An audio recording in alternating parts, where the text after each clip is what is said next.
Itoophiyaanii waggaatti gaazii liitira miiliyoona 111 oomishu kan ishee dandeessu piroojeektii gaazii uumamaa Ogaadenitti marsaa jalqabaatiif guyyaa har'aa eebbisiiste.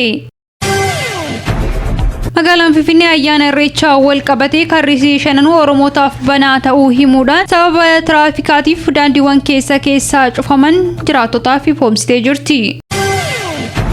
Projektiin buufata xiyyaaraa sadarkaa idil addunyaatti Afrikaa irraa Itoophiyaatti ijaaramuuf deemu Ameerikaan doolaara biiliyoona 10 deeggara jechuun waada galuutu dhaga'ame. Biyyoota yaala Naayil keessatti argaman keessaa Suudaan waliigalteewwan hidha haaromsaa Itoophiyaa fi Masrii waliin taasifame irratti gama bal'aa taasisaa jiraachuu muummee ministeera biyya Suudaan Kaamil Idris ibsa miidiyaaleef kanneen beeksise. Daawwattootaa fi hordoftoota Egeree Miidiyaa nageenya keenya bakkuma jirtanitti isin dhaqqabu isiniin jenna. Guyyaan har'aa Kamiisa Onkololeessa 2 bara 2025 Egeree Miidiyaa irraa kanneen amma dhageessan hanga footoo oduutii bal'ina oduutti aansina. Itoophiyaanii waggaatti gaazii liitira miiliyoona 111 oomishu kan ishee dandeessu piroojeektii gaazii uumamaa Ogaadenitti marsaa jalqabaatiif guyyaa har'aa eebbisiiste. Naannoo Sumaalee Kaalbuutti waggaatti liitira miiliyoona 111 oomishuu kan danda'u piroojeektiin gaazii uumamaa dhangala'aa Ogaaden marsaa jalqaba bakka ministeerri muummee biyyattii Dr. Abiy Ahmed argamanitti guyyaa har'aa haala ifaadhaan eebbisiifamee jira. Haaluma wal fakkaatuun iddoo oomisha gaazii waggaatti oomisha biiliyoona 1.33 oomishuu danda'u marsaa lammaffaa jalqabsiifneerra jedhanitti jiru.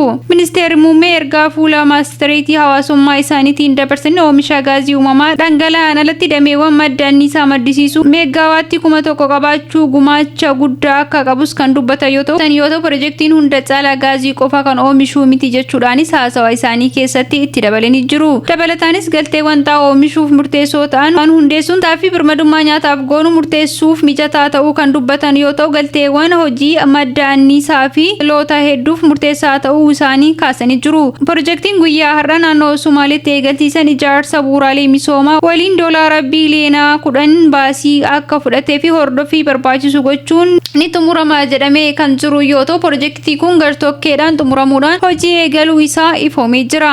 Piroojeektii maddisiisaa anniisaa gaazii uumamaa dhangala'aa Ogaaden marsaa jalqabaa waggaatti liitira miiliyoona 111 oomishuu danda'u Itoophiyaa marsaa jalqabaa eebbisiifattee guyyaa har'aa ifoomsite kanarratti Arabiyaan komii qabaachuu ishee dhageessisaa jirti. Komii isheen kaasaa jirtu kunis oomishni gaazii Itoophiyaa keessatti hojii eegale kun gabaa Suud Arabiyaa irratti dhiibbaa akka qabuu fi kanaan dura Itoophiyaan boba'aawwan gaazii biyyoota alaa irraa galchaa kan turtee fi keessumaayyuu Suud Arabiyaa irraa hangi isheen galfattu gad xiqqaachuu mala waan jedhuuf Suud Arabiyaa irraa komiin ka'uu isaa dhagahamee jira. Magaalaan Finfinnee ayyaana Irreechaa wal qabatee karrisii shananuu Oromootaaf banaa ta'uu himuudhaan sababa tiraafikaatiif daandiiwwan keessaa cufaman jiraattotaaf ifoomsitee jirti.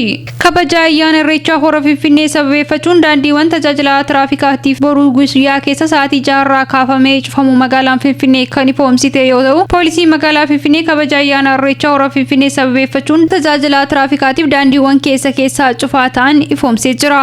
Daandiiwwan kunniinis guyyaa boruu waaree booda sa'aatii 6 irraa eegalee ayyaanicha kabajamee hanga xumuramutti daandiiwwan cufamanii turan kan ifoomsan yoo ta'u daandiiwwan kanaan gamatti karri shanan magaalaa Finfinnee hundi isaaniiyyuu Oromootaaf banaa kan ta'anii fi paabliik baasii dabalatee baasonni ayyaanichaaf ramadaman 50 ol ta'an hawaasa Oromoo akka tajaajilanis ifoomanii jiru.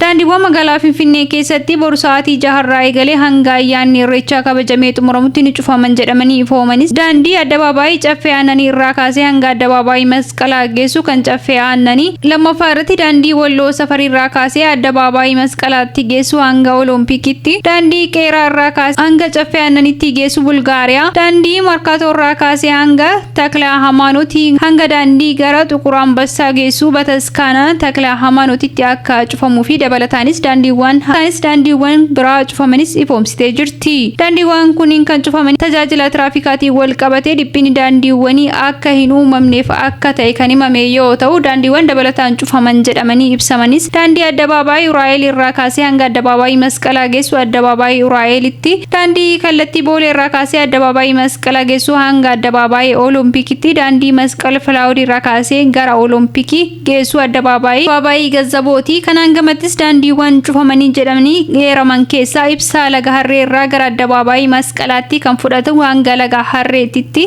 akka cufamu kan himame yoo ta'u xumura Teelee irraa gara istaadiyeemitti kan fudhatus akka cufamu ibsameeti jira. Gama biraatiin maasaraa biyyaalessaa irraa gara addabaabaayii Masqalaatti daandiin fudhatu maasaraa biyyaalessaa cinatti akka cufamuu fi Sheel Qarsaa gara Birbirsaatitti kan fudhatu Sheel Qarsaa akka cufamuu fi akkasumas hoteela Jupiter irraa gara SEC kan fudhatu akka cufamu hanga gamoo Shoolaatti daandiiwwan gidduu kanatti argamanii fi daandiileen biroo kanneen keessaa tokko tajaajila kennuu akka dhaabanis himameeti jira. Daandiiwwan kunniin kan cufamanii tajaajila geejjibaa hawaasummaaf akka hin deddeebisne malee hawaasa ayyaana Irreechaatiif olii gad deddeebisuudhaaf banaa ta'uu kan himame yoo ta'u karreen gurguddoon seensaa magaalaa Finfinnee shanan hundi isaaniitu ayyaana Irreechaatiif banaa akka ta'anii fi Oromoota simachuuf qophiin haaldureen hundi xumuramee eegamaa akka jiranii fi baasiiwwan garaagaraa hawaasa Oromoo Irreechaaf dhufan simachuudhaaf banaa ta'uu himuudhaan tajaajiloonni bal'aan bilisaaf hawaasa Oromootiif kennamu adda durummaadhaan eeramaniiti jiru. Tajaajila baasii fi tajaajiloota dabalataa birootiif magaalaan Finfinnee baajata gara miiliyoona 100 olii ayyaana Irreechaatiif akka ramaddee jirtu Fataa Deelii Niwus irraa hubachiifne. Ministeerri muummee Suudaan Kaamil Idris biyya isaanii waliigaltee hidhaaromsa Itoophiyaa fi Masrii waliin taasiftee bal'inaan akka gamaaggamaa jirtu guyyaa kaleessaa ibsa poortii Suudaan irratti gaazexeessitootaaf kanneen beeksisee jira. Muummee ministeera biyya Suudaan kun ibsa kanneen kaayyoo waliigalteewwan hidhaaromsaa irratti Itoophiyaa fi Masrii waliin taasifaman gamaaggamuudhaan gara fuulduraatti balaa fi gaaga'ama biyya isaanii keessatti mudatu ittisuuf akka ta'e dubbatee jira. Gamaggamni waliigalteewwan hariiroo gara fuulduraa biyyoota waliin qabnuuf bu'uura ta'e akka tajaajilu akeekaa jira. Muummee ministeera Itoophiyaa Dr. Abiy Ahmed illeen dhimma kanarratti Suudaan wajjin marii kan taasisuu fi marii hidhaaromsaa kana malees muummichi ministeera Itoophiyaa piroojektota waloo qabeenya galaana diimaa fi carraa investimentii irratti xiyyeeffatan 100 walumaa galatti doolaara biiliyoona 100 ta'uu Suudi Arabiyaaf dhiyeessuu beeksisee jira jechuudhaan Suudaan Tiriiban gabaasee jira. Kana malees ministeerri muummee Itoophiyaa Dr. Abiy Ahmed magaalaa Darfur Elshaar kan mootummaa isaaniin marfamtee jirtutti gargaarsa namummaa qilleensarraan geessuuf qophiin taasifamaa akka jiru ibsuudhaan namni hojii kana gufachiisuuf yaale ammoo akka adabamu jechuun akeekkachiisuun gabaafameeti jira. Guyyaa lama dura ammoo qonnaan bultoonni Suudaan naannoo qarqara bishaan laga Naayil jiraatan eega bishaan laga Abbayyaa hidhamee as dhangala'aan yeroo roobni roobu achirraa dhangala'u balaa lolaatiif isaan saaxilaa jiraachuu hoggaa himatan ministeerri Enerjii fi Aniisaa Itoophiyaa Injiinar Haabtaamuu Ittafaadhaa ammoo bishaan kun erga hidhamee as balaan Suudaan keessatti dhaqqabaa ture hir'isuuf gargaara jedhee deebisuu karaa hegeree miidiyaatiin gabaasuun keenya ni yaadatama. Projektiin guddaan buufata xayyaaraa sadarkaa idil addunyaatti Itoophiyaan ijaaruuf deemtu Ameerikaan deeggarsa doolaara biiliyoona 10 kan taasiftu ta'u gorsaan addaa Ameerikaa waa'ee Afrikaa Maasaata Paawulos yaa'ii waliigala dhaabbata mootummoota gamtoomanii duratti daawwannaa Itoophiyaatti taasiseen Ameerikaan waada seenuu hime. Akka gabaasni Business Insider Afrikaan gabaasetti dhaabbanni faayinaansii misooma idil addunyaa Ameerikaadha. Projektii sadarkaa idil addunyaa Afrikaa keessaa Itoophiyaatti ijaaramuuf karoorfame kana keessatti hirmaachuu fi Boeing waliin daandii xayyaaraa Itoophiyaa fi projektoota Afrikaa biroo keessatti hojjetaman irratti hojjechaa akka jiru Paawulos mirkaneessee jira.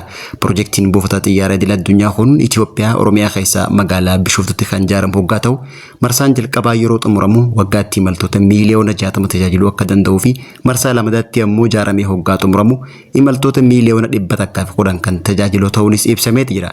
Buufanni kunis waggaatti fe'umsa toonii miiliyoona 3.73 fe'aa ja'ameeti eegama. Buufanni xayyaaraa idil addunyaa Bishooftuu gaafa xumurametti buufanni xayyaaraa Boolee amma tajaajila kennaa jiru balallii biyya keessaa qofa kan raawwatu hoggaa ta'u kunis dhiphina imaltoota sabilisa ja'amee yaadama. Ijaarsi buufata xayyaaraa idil addunyaa Bishooftuu kun dhuma baatii fulbaanaa bara 2018tti eegaluuf karoorfamu hojii raawwachiisaan daandii xayyaaraa Itoophiyaa obbo Masfiin Xaasaw himeeti ture. Ijaarsi kun jalqabee waggaa 5 keessatti kan xumuramu yoo ta'u balalliin idil addunyaa akka lakkoofsa Itoophiyaatti bara 2023tti akka eegalu simameeti jira. Haaluma kanaan ijaarsi piroojeektii kanaa doolaara biiliyoona 4 barbaachisan keessaa dhaabbanni daandii xayyaaraa Itoophiyaa piroojeektii kanaaf 20 kan hojjetu hoggaa ta'u 80 haftee baasii liqiitiin kan hojjetamu ta'uu kanaan dura ibsuun ni yaadatama. Kana malees baankiin Misooma Afrikaa ijaarsa buufata xiyyaaraa kanaaf doolaara miiliyoona 500 akka kennu baatii hagayyaa keessa beeksisee turuun ni yaadatama. Baankiin Misooma Afrikaa kun ijaarsa buufata xiyyaaraa kanaaf doolaara biiliyoona 10 barbaachisu keessaa doolaara biiliyoona 8 akka kennuuf daandii xiyyaaraa Itoophiyaa waliinis waliigaltee mallatteessee ture. Dhiyeenya immoo pireezidaantiin Ameerikaa Doonaald Tiraamp fedhii hariiroo daldala biyyoota Afrikaa waliin cimsuu barbaaduuf piroojeektii kanaaf deeggarsa doolaara biiliyoona 10 wa'ada seenuu gorsaan addaa Ameerikaa Afrikaa Paawulos himuutu gabaafame.